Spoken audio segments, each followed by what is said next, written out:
Thank you. Thank you so much, Mr. Chairman.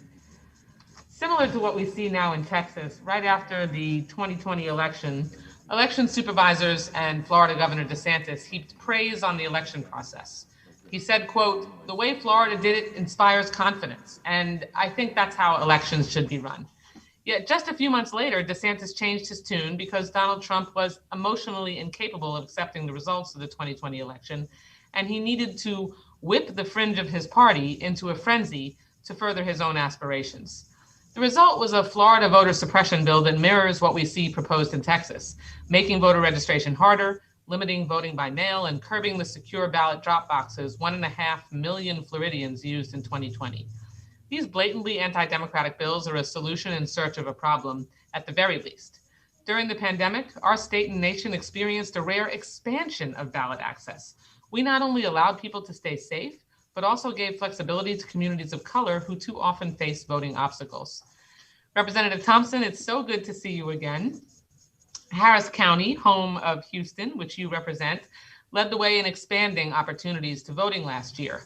So my question for you is, with all that Harris County did to make it easier for folks to vote during the pandemic, were there any resulting reports of voting irregularities that emerged later?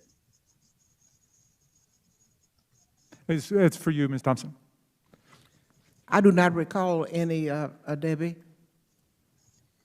Okay, I don't recall hearing any either, and so it's helpful to have you underscore that. And Representative Collier, is it fair to say that these expansions were particularly valuable to Black and Latino voters in Texas?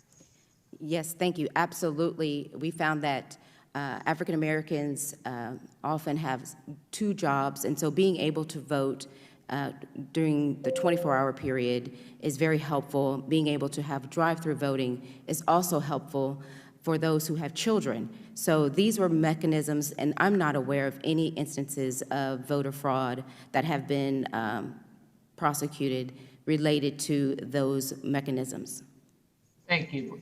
The Texas legislation that we're discussing today, my friends, would create criminal penalties for local election officials who send absentee ballot applications to all registered voters. I mean, these are the priorities of the Texas state government, which Harris County attempted to do last year before the effort was blocked by the Texas Supreme Court. In Florida, Senate Bill 90 also prohibits local and state officials. They doubled down on what was already prohibited in Florida by saying that mail ballots could not be sent to voters unless one was requested. Ms. Perales, can you explain how communities of color are particularly affected by a restriction like this on mail-in voting? Well, in Texas, we have mail-in voting available, just to be clear, for those who are disabled, can't get to the polling place, and those who are over 65. So we're talking generally among all communities about predominantly older population.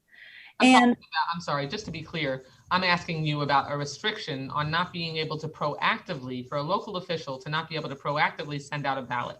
Yes, and my point is that when you are an older individual, it can be particularly challenging to navigate the request of a mail ballot. A lot of folks don't have access online, and the process can be confusing. To have a local election official who can determine who is eligible, affirmatively send those applications is going to particularly benefit Black, Latino, and low-income voters. So here's the, thank you. Here's the icing on the cake of this legislation. Political parties in Texas would still be allowed to send out ballot applications, even as it's outlawed for local officials. So Ms. Perales, how do you explain the discrepancy in treatment, and wouldn't the net result make it harder to vote?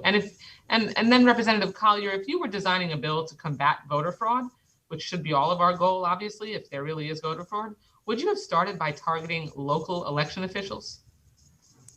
With respect to making it more difficult to vote, yes.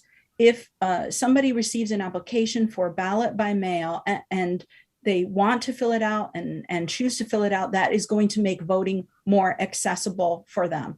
There is no reason on the face of the earth to prohibit a local election clerk who has all of the correct information from sending out ballot applications, and yet at the same time permit partisan folks within their organizations to be able to do that same mailing. Thank you. And Mr. Chairman, can Representative Collier answer before my time is turned over? Yes, and then your time is up.